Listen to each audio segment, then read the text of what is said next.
అది నేను మీకు మధ్యాహ్నం రాస్తాను నేను చెప్పాను. ఓకేనా? ఇప్పుడు మీరు తెలుసుకోవాల్సింది ఏంటంటే అసలు యాటమ్ అంటే ఏంటి, మాలిక్యూల్ అంటే ఏంటి, ఎలిమెంట్ అంటే ఏంటి. ఓకేనా? దానికి చెప్పడం కాస్త నాకే కనిపిస్తూ ఉంది. ఓకేనా?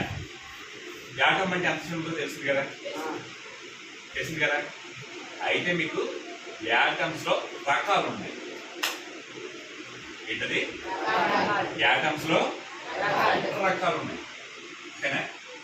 రకాలు ఏంటంటే అంటే ఒక రకానికి ఇంకొక రకానికి తేడా ఏంటి, ఒక రకానికి ఇంకొక రకానికి పెద్ద ఏమి లేదు. మీకు యాటమ్ అనేది అంత చిన్నదని చూస్తున్నాం కదా, రక్తగానం కదా. కాసేపు న్యూట్రాన్ మర్చిపోండి. న్యూక్లియస్ ఉంటది, చుట్టూ ఎలక్ట్రాన్స్ ఉంటాయి. న్యూక్లియస్ ఏముంటాయి? న్యూట్రాన్స్. ఓకేనా? ఇప్పుడు చార్జ్ అంటాం. చార్జ్ అంటే ఏంటి? Positive, negative. ఓకేనా? ఇందులో పాజిటివ్ దేనికి ఉంటుంది? ప్రోటాన్. నెగిటివ్ ఓకేనా? కాసేపు న్యూట్రాన్ ని మర్చిపోండి, పూర్తిగా మర్చిపోండి. ఓకేనా? ఇప్పుడు మీకు ఏమున్నాయి? న్యూక్లియస్ లో ప్రోటాన్ ఉంది, దాని చుట్టూ ఓకేనా?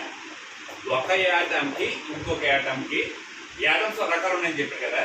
ఆ తేడాల్లో ఏంటంటే జనరల్ గా ఒక యాటమ్ ఉందనుకో, ఓకేనా, ఆ యాటమ్ లోని సెంటర్ లో న్యూక్లియస్ ఉంటుంది కదా, ఆ సెంటర్ లో న్యూక్లియస్ లో ఎన్ని ప్రోటాన్లు ఉన్నాయో దాని చుట్టూ అన్ని ఎలక్ట్రాన్లు తిరుగుతాయి. ఎన్ని ప్రోటాన్లు ఉన్నాయో అన్ని ఎలక్ట్రాన్లు.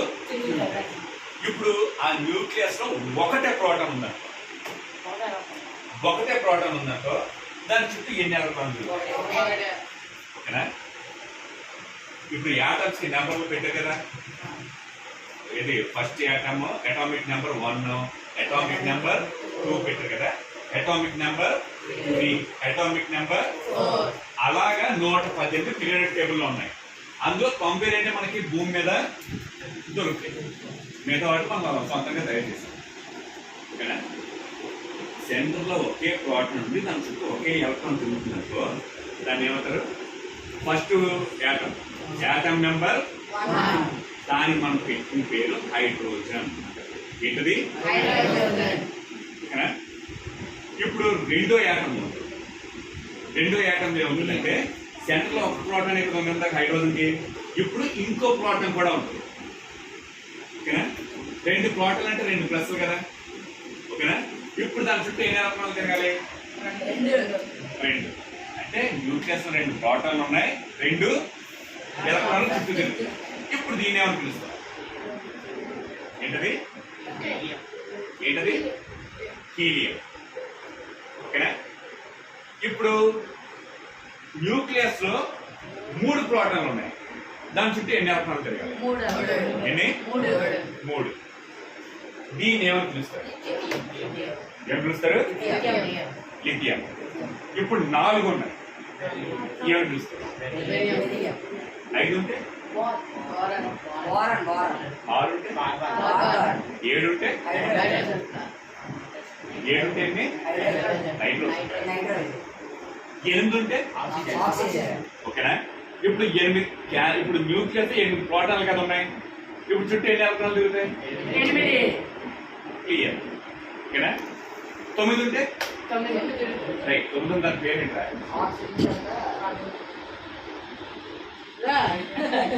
క్లోరిన్. ఏంటది? 10ది ఏంటది?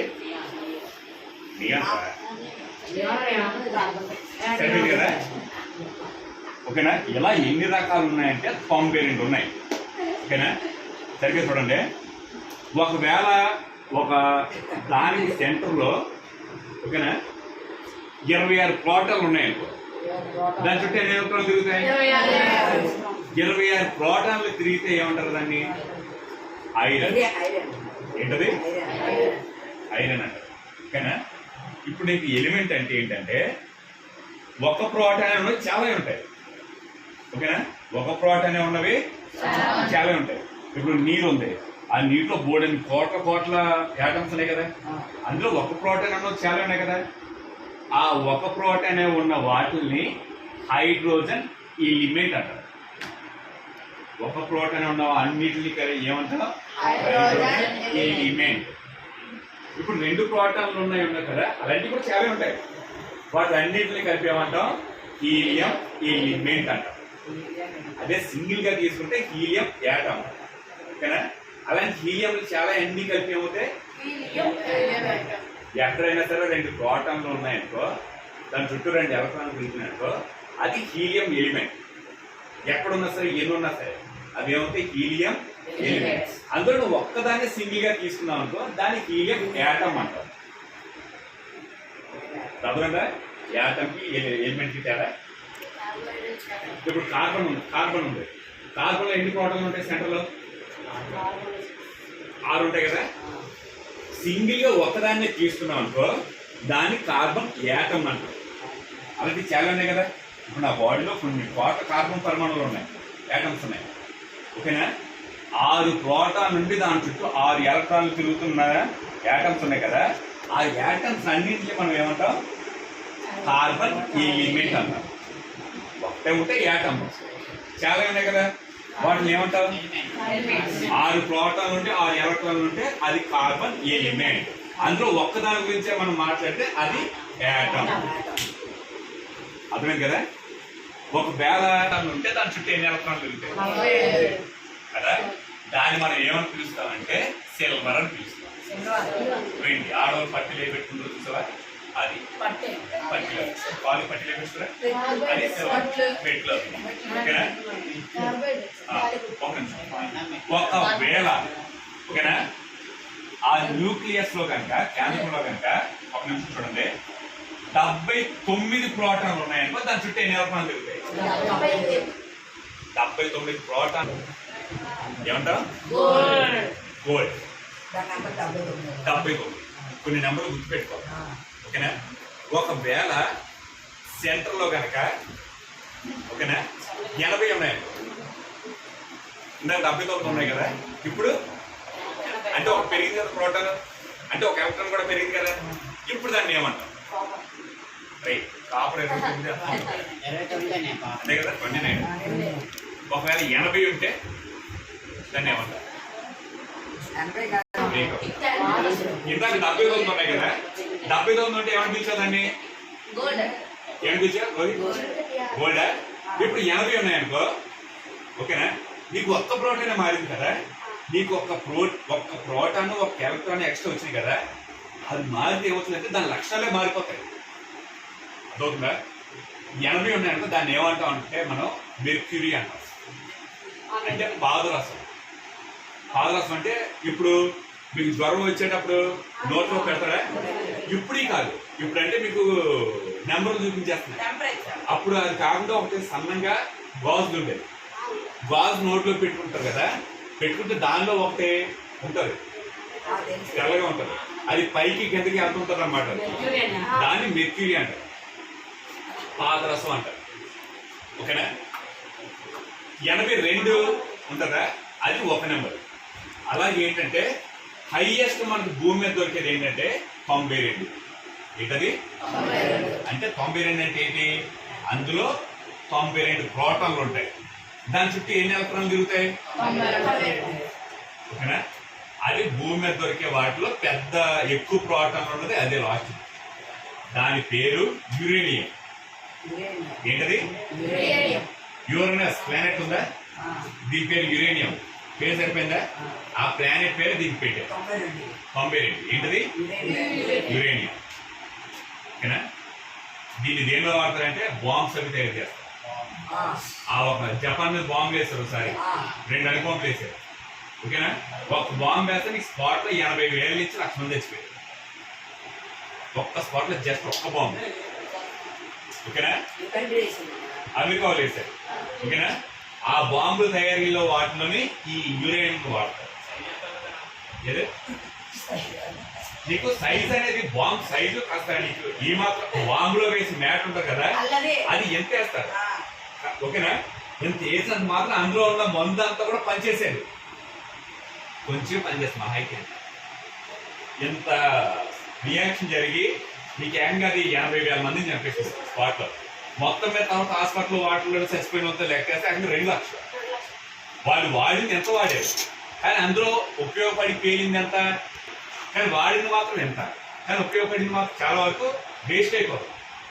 ఓకేనా, అది ఎలాగో మనం తర్వాత చూద్దాం. దీనికి బాంబు తయారు చేయాలన్నా సరే దీనికి యాటమ్స్ గురించి తెలియదు. ఇది వీడియో చూపిస్తాను మీకు. ఓకేనా, ఇప్పుడు ఒక నిమిషం. ఓకేనా, ఇప్పుడు ఇది తెలుసు కదా, ఇది ఆగా ఈ 2 ఎలా అతుక్కుంటున్నాయి కదా. ఓకేనా, మీరు అయస్కాంతంతో ఆడే ఉంటారు కదా. ఇప్పుడు ఒక దాన్ని కనుక ఎలా తిప్పితే, ఇదైతే సరిగ్గా పనిచేయడానికో నిజం అయస్కాంతాన్ని కనుక ఎలా తిప్పితే అతుక్కుంటే అతుక్కోవాలి. రివర్స్ అవుతాయి కదా, రిపెల్ అవుతాయి కదా. ఎందుకు రిపెల్ అవుతాయి? ఇప్పుడు అయస్కాంతంలో ఏంటి నెగిటివ్ పాజిటివ్ అని. అయస్కాంతాల గురించి మాట్లాడేటప్పుడు సౌత్ నార్త్ గుర్తుపెట్టుకోండి. మనం కరెంట్ గురించి యాటమ్స్ గురించి మాట్లాడేటప్పుడు పాజిటివ్ నెగిటివ్ అన్నారు. అయస్కాంతాల గురించి మాట్లాడేటప్పుడు నార్త్ సౌత్ అన్నారు. ఓకేనా, అర్థమైంది కదా, గుర్తుపెట్టుకోండి. ఓకేనా, యానోడ్స్ క్యాథోడ్స్, యానియాన్స్ క్యాటయాన్స్ మనం తర్వాత చూద్దాం. జస్ట్ పేర్లు అయితే మైండ్లో పెట్టుకుంటారు. ఓకేనా, ఇప్పుడు ఒక ఐస్ ప్రోటాను ఇంకో పాజిటివ్ ఉన్న ప్రోటాను 2 అతుక్కోవు, తోసేసుకుంటాయి. ఒకదాన్ని ఒకటి తోసేసుకుంటాయి, దూరం దగ్గర కలవు. అలాగే ఒక ఎలక్ట్రాన్ మైనస్ నెగిటివ్ చార్జ్ ఉంది కదా, ఇంకో ఎలక్ట్రాన్ నెగిటివ్ చార్జ్ ఉంది కదా, ఆ 2 కూడా ఒకదాన్ని ఒకటి అట్రాక్ట్ చేసుకోవు, అవి కూడా రెక్కలు చేసేసుకుంటాయి. మీరు చిన్న సర్వోహరణ చెప్తాను చూడు. వీడి చెయ్యి ఉంది కదా, వీడి చేతిలో చివరన్నీ ఎలక్ట్రాన్లే ఉంటాయి. నా వేలు ఉందా, నా వేలి చివరన్నీ కూడా ఎలక్ట్రాన్లే ఉంటాయి. ఇప్పుడు మీకు ఇలా పెడితే వీడిని టచ్ చేసానన్నట్టు అనిపిస్తుంది, కానీ నిజం లోపలికి వెళ్ళి అంత చూడు యాటమ్ లెవెల్లో తెలిసి చూసామనుకో, నా చెయ్యి నా వేలు వీడి చెయ్యి టచ్ అవ్వలేదు. ఎందుకంటే ఆ చివరిలో ఉన్న ఎలక్ట్రాన్లు ఏం చేస్తే ఒకదాన్ని ఒక దూరంగా తోసుకుంటాయి. అవి ఏమైతే దగ్గర అయ్యే కొద్దీ ఇంకా స్పీడ్గా తోసుకుంటాయి. చూసారా, అయస్కాంతాలు దూరంగా ఉన్నప్పుడు మెల్లిగా అతుక్కుంటాయి, దగ్గరికి అయినప్పుడు గట్టిగా అతుక్కుంటాయి. అదే ఒక దాన్ని రివర్స్ చేసామనుకో, దూరంగా ఉన్నప్పుడు కంటే దగ్గరగా ఉన్నప్పుడు ఎక్కువ తోసుకుంటాయి కదా, అలాగనమాట. ఓకేనా, ఇప్పుడు ఏమవుతుందంటే నీకు హైడ్రోస్ ఉందా, హైడ్రోస్ తో పెద్ద ఇబ్బంది లేదు. ఎందుకు, అందులో ఎన్ని ప్రోటాన్లు ఉన్నాయి, ఓకే. సో దీంతో పెద్ద ఇబ్బంది లేదు. ఓకేనా, రెండో ఎలిమెంట్ ఏంటి, హీలియం. ఓకేనా, హీలియంలో ఎన్ని ప్రోటాన్లు ఉంటాయి, ఎన్ని, 2 కదా. అంటే ఒక ప్రోటాను ప్లస్ ఇంకో ప్రోటాను ప్లస్ కదా. ఓకేనా, మరి ప్లస్ ప్లస్ అతుక్కో కదా, మరి ఆ 2 అతుక్కొని కేంద్రం ఏర్పరిస్తేనే కదా హీలియం తయారవుద్ది. మరి ఆ 2 తోసుకుంటే కదా, మరి ఎలా తయారవుద్ది. 2 అయస్కాంతాలు ఒకదాన్ని ఒకటే ఇటు అటు తోసుకుంటున్నాయి. ఓకేనా, ఇప్పుడు ఆ 2 కలిసాలంటే ఏం చేయాలి, కలవాలంటే 2 అయస్కాంతాలని ఇలా దగ్గర పెడితే తోసేసుకుంటాయి, స్పీడ్గా తోసేసుకుంటాయి, పెట్టి దూరంగా తోసేసుకుంటున్నాయి. అయినా సరే అవి కలిసి ఉండాలంటే ఏం చేయాలి, తిప్పితే కాదు, ఏం చేయాలి, తిప్పకుండా ఏం చేయాలి. ఫెవిక్విక్ లాంటిది గట్టిగా వేసో, ఓకేనా, పెద్ద తాడు తెచ్చో కట్టేయచ్చా లేదా, పెద్ద తాడు తెచ్చో గట్టి కట్టేయచ్చా లేదా. అవుతుందంటే ఓకేనా, ఈ 2 అతుక్కునేలా పనిచేసేవి న్యూట్రాన్. ఏంటవి, న్యూట్రాన్. కాబట్టి ఏంటంటే హైడ్రోజన్ కాకుండా ఈ పైన ఏ ఎలిమెంట్ తయారవ్వాలన్నా సరే న్యూట్రాన్లు ఉండాలి. ఏంటవి, న్యూట్రాన్లు. ఓకేనా, ఇప్పుడు న్యూట్రాన్లు, ఇప్పుడు ప్రోటాన్లు ఉన్నాయి కదా, 1 ఉంటే హైడ్రోజన్, 2 ఉంటే హీలియం, 3 ఉంటే 4 ఉంటే ఇలా చెప్పుకున్నాం కదా. ఓకేనా, ఇప్పుడు హైడ్రోజన్ 1 ఉంది, హీలియంకి 2 ఉన్నాయి. ఓకే, ప్రోటాన్లో ఎన్ని ఉంటాయి ఆ నెంబర్ చెప్పుకున్నాం కదా. మరి న్యూట్రాన్లు ఎన్ని ఉండాలి, ఎన్ని ఉంటాయి తెలియదు. ఓకేనా? సో సింపుల్గా ఏంటంటే 2 ప్రోటాన్లు మీకు కలిసి ఉండాలనుకో 1 న్యూట్రాన్ పెట్టి కూడా అతికించవచ్చు, కానీ ఆ బలం సరిపోదు. ఆ బలం ఒకవేళ 2 ప్రోటాన్లు 2 న్యూట్రాన్లు ఉన్నాయనుకో ఆ 2 న్యూట్రాన్లు ఆ విడిపోయే వాటిని అతికించే బలం సరిపోదు. ఓకేనా? ఇప్పుడు 3 ప్రోటాన్లు ఉన్నదాని పేరేంటి? దానికి 3 న్యూట్రాన్లు ఉంటే సరిపోతుంది.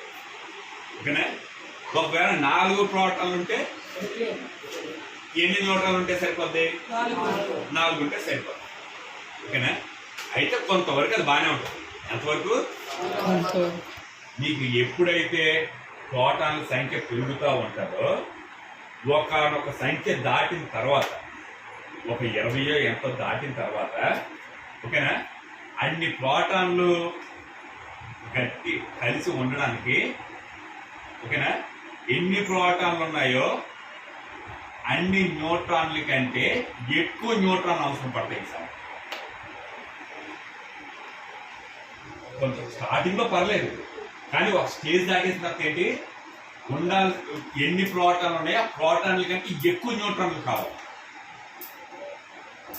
ప్రోటాన్ల కంటే న్యూట్రాన్లు ఎక్కువ కావాలి దాన్ని కలిసి పట్టుకోవడానికి. ఓకేనా? అయితే ఇక్కడ ఏమవుతుందంటే ఒకవేళ న్యూట్రాన్ల సంఖ్య ఎక్కువ ఉందనుకో, ఓకేనా, నీకు అక్కడ ఏమవుతుందంటే ఒక గజిబిజి వాతావరణం ఏర్పడుతుంది. న్యూక్లియస్ ఏమవుతుంది? గజిబిజి వాతావరణం ఏర్పడుతుంది. ఓకేనా? ఆ గజిబిజి వాతావరణం ఏర్పడినప్పుడు ఏమవుతుందంటే ఏ క్యాంపుకు అయినా సరే నార్మల్గా ఉండడానికి వస్తుంది. క్యాంపకమే కాదు, ఎలా ఉంటుంది? నార్మల్గా ఉండడం వస్తుంది. దాన్ని ఏమంటామంటే స్థిరత్వం అంటాం. ఏమంటాం?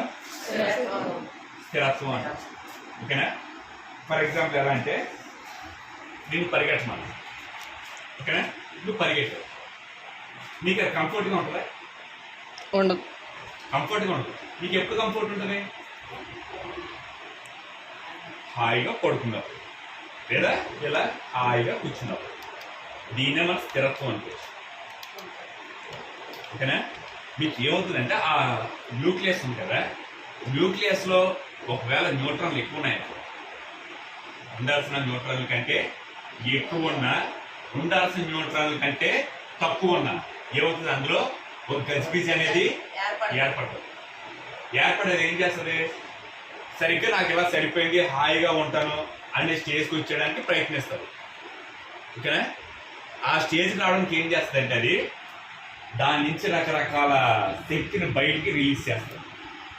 అంటే దాని ఆవేశాన్ని కోల్పోతుంది. కోల్పోయి లాస్ట్ అవుతుంది, హాయిగా ఒక స్టేజ్కి వచ్చేసి కూర్చోండి. ఓకేనా? సో ప్రతిదీ ఏం చేస్తుందంటే ఇలా హాయిగా కూర్చోడానికి చూస్తాం. దీన్ని మనం ఏమంటాం? స్థిరత్వం అంటాం. ఏమంటాం? స్టేబుల్ అంటారు. ఇంగ్లీష్ ఏమంటారు? ఓకేనా? దీన్ని ఇక్కడ కాసేపు ఇలా ఇందాక మీకు ఐసోటోప్ అని ఒకటి చెప్పాను, లాస్ట్లో చెప్పి దాన్ని కాసేపు పక్కన పెట్టండి అని చెప్పాను కదా. ఇక్కడ ఐసోటోప్ అంటే ఏంటంటే, ఓకేనా, కొన్ని యాటమ్స్లో ఏంటది? కొన్ని యాటమ్స్లో ఇప్పుడు హైడ్రోజన్ ఉంది. ఓకేనా? హైడ్రోజన్లో ఎన్ని ప్రోటాన్లు ఉంటాయి? ఒకటే. ఓకేనా? ప్రోటాన్కి ఏ ఛార్జ్ ఉంటుంది? ఎలక్ట్రాన్కి, న్యూట్రాన్కి, న్యూట్రాన్కి ఏ ఛార్జ్? 0 ఛార్జ్. ఏమంటా? అందుకే మనం బండి నడిపేటప్పుడు కూడా గేర్లోని న్యూట్రల్ ఉంటుంది. ఒకటో గేర్ ఉంటుంది, రెండో గేర్ ఉంటుంది, న్యూట్రల్ ఒకటి ఉంటుంది. న్యూట్రల్ అంటే దానికి ఏ గేరు? 0 అని అర్థం. ఓకేనా? నువ్వు న్యూట్రల్లో పెట్టి బండి రైడ్ చేస్తున్నా సరే బండి ముందుకి వెళ్ళదు. తెలుసా మీకు? అది తెలీదా? బండిలో న్యూట్రల్ ఉంటుంది. గేర్ వేస్తామా? ఒకటో గేరు, రెండో గేర్ అని ఉంటాయి కదా. ఉన్నప్పుడు ఎన్ అని చెప్పి న్యూట్రల్ గేర్ ఒకటి ఉంటుంది. నువ్వు ఒకటిలో పెట్టి రెండులో పెట్టి యాక్సిలేటర్ చెప్పు బండి ముందుకు వెళ్తావు. అదే న్యూట్రల్లో పెట్టి ఉంటే ఎంత యాక్సిలేటర్ అన్న ఇవ్వు, బండి ముందుకి వెళ్ళదు. అలాగే న్యూట్రాన్ కూడా ఎటువంటి ఛార్జీ ఉంటుంది. అది ఏం చేస్తుంది? ప్రోటాన్ని అతుకుంచేలాగే చేస్తుంది. ఓకేనా? ఓకే. అయితే న్యూట్రాన్ ఎలా ఏర్పడింది అంటే ప్రోటాన్ ఉంటుంది కదా, ప్రోటాన్ నుంచే న్యూట్రాన్ ఏర్పడుతుంది. ఓకేనా? ప్రోటాన్కి ఏ ఆవేశం ఉంది ఇందాక? ఏ ఛార్జ్ ఉంది? పాజిటివ్. ఆ పాజిటివ్ ఛార్జ్ని కోల్పోతే ఏమవుతుంది? న్యూట్రాన్ మిగులుతుంది. ఛార్జ్ ఉంటే ప్రోటాన్, ఆ ఛార్జ్ కోల్పోతే న్యూట్రాన్గా మారిపోతుంది. ఓకేనా? ఇక్కడ దాకా గుర్తుపెట్టుకుంటారు. ఓకేనా? ఇప్పుడు మీకు ఐసోటోప్ అంటే ఏంటో చెప్తాను. ఓకేనా? హైడ్రోజన్ ఉంది. హైడ్రోజన్ ఎన్ని ప్రోటాన్లు ఉంటాయి? న్యూట్రాన్లు జనరల్గా ఏముండవు. హైడ్రోజన్ ఒకటే ఉంటుంది కదా, న్యూట్రాన్తో పని లేదు. ఎందుకంటే రెండు అతికించాల్సిన పని లేదు కదా. సో జనరల్గా దానికి న్యూట్రాన్లు అనేవి ఉండవు. కానీ కొన్నింటికి ఏం చేస్తాయంటే న్యూట్రాన్లు ఉంటాయి. కొన్నింటికి న్యూట్రాన్ ఉంటుంది. దాన్ని ఏమంటామంటే డ్యూటేరియం అంటాం. ఏమంటా? ఓకేనా? అప్పుడు ఏమవుతుంది? ఈ డ్యూటేరియంలో ఒక ప్రోటాన్ ఉంటుంది, ఒక న్యూట్రాన్ ఉంటుంది. చుట్టూ ఎన్ని ఎలక్ట్రాన్లు తిరుగుతాయి? ఒకటే. ఎన్ని ప్రోటాన్లు అన్ని న్యూట్రాన్లే. సారీ, ఎన్ని ప్రోటాన్లు అన్ని ఎలక్ట్రాన్లే. ఓకేనా? హైడ్రోజన్కి జనరల్ ఒక ప్రోటాన్ ఉంటుంది. ఒకవేళ ఒక న్యూట్రాన్ ఉంటే అది హైడ్రోజనే, కానీ న్యూట్రాన్ ఎక్స్ట్రా ఉంది చూసారా? అందుకని దాన్ని ఏమంటారంటే హెవీ హైడ్రోజన్ అంటారు. ఏమంటారు? హెవీ అంటే భారమైనది అని. ఓకేనా? ఇప్పుడు ఇది హైడ్రోజన్, అది హైడ్రోజనే కదా. సో వీటిని ఏమంటారంటే హైడ్రోజన్ ఐసోటోప్స్ అంటారు. ఏమంటారు? ఐసోటోప్స్. ఓకేనా? ఇప్పుడు ఫర్ ఎగ్జాంపుల్ ఆక్సిజన్ ఉంది కదా, ఆక్సిజన్లో ఎన్ని ప్రోటాన్లు ఉంటాయి? ఆక్సిజన్ నెంబర్ ఎంత? 8 కదా. అందులో ఎన్ని ప్రోటాన్లు ఉంటాయి? 8. ఎన్ని న్యూట్రాన్లు ఉండాలి కదా. అయితే కొన్నింటికి ఏమవుతాయంటే 8 న్యూట్రాన్లు బదులు, ఓకేనా, ఇంకొన్ని ఎక్కువ ఉంటాయి. ఓ 2 ఎక్కువ ఉంటాయి. అంటే ఎన్ని ఉంటాయి? 10. ఉండాల్సిన న్యూట్రాన్లు కంటే ఓ 2 ఎక్కువ ఉన్నాయి కదా. అయినప్పటికీ కూడా అది ఆక్సిజనే. ఓకేనా? దాన్ని ఏమని పిలుస్తావు? ఆక్సిజన్ ఐసోటోప్ అని పిలుస్తావు. ఓకేనా? రైట్. కార్బన్ ఉంది కదా, కార్బన్లో ఎన్ని ప్రోటాన్లు ఉంటాయి? 6. ఎన్ని న్యూట్రాన్లు ఉంటాయి? అయితే అన్నింటిలోని ఎక్కువ దానిలో 6 ప్రోటాన్లు 6 న్యూట్రాన్సే ఉంటాయి. కానీ కొన్నింట్లో ఏముంటాయి? 6 న్యూట్రాన్స్ అంటే ఓ 2 ఎక్స్ట్రా ఉంటాయి. కొన్నింట్లో 7 ఉంటాయి. ఓకేనా? అప్పుడు అవి కూడా కార్బన్లు. అప్పటికీ కూడా తేడా ఏంటి? 2 న్యూట్రాన్లు ఎక్స్ట్రా ఉన్నాయంతే. ఓకేనా? 2 న్యూట్రాన్లు ఎక్స్ట్రా ఉన్నా సరే అది కార్బనే. ఓకేనా? కింద కొడుతున్నాడు. ఒక 2 న్యూట్రాన్లు ఎక్స్ట్రా ఉన్నా సరే అది ఏంటది? కార్బనే. ఓకేనా? మరి దీన్ని ఏమని పిలుస్తారంటే కార్బన్ ఐసోటోప్. ఏమంటారు? ఓకేనా? ఓకే. ఇప్పుడు నేను మీకు ఈ కాసేపు చెప్పాను కదా, వీళ్ళ గురించి ఏమైనా డౌట్స్ అడిగాను. ఏమన్నా అర్థమైందా? అర్థం కాదు. డిస్కస్ చేసుకోండి. నన్ను కాసేపు హైడ్రేట్. హైడ్రేట్ అంటే ఏంటంటే ఓహెచ్కి సంబంధించి carbon, oxygen, hydrogen. Carbon, hydrogen, oxygen, ఈ మూడు ఎలిమెంట్స్ తో ఏర్పడే వాటిని మనం షుగర్స్ అంటాం. మనం తినే పంచదార కానీ, పండు తిన్నప్పుడు తియ్యగా ఉండడం కానీ, చెరుకు రసం కానీ, ఇవన్నీ ఐసోటోప్ అంటే atom, element, electron, proton, isotopes, neutrons గురించి అడుగుతాను, మీరు చెప్పాలి. ఓకేనా? సరే వెళ్ళండి.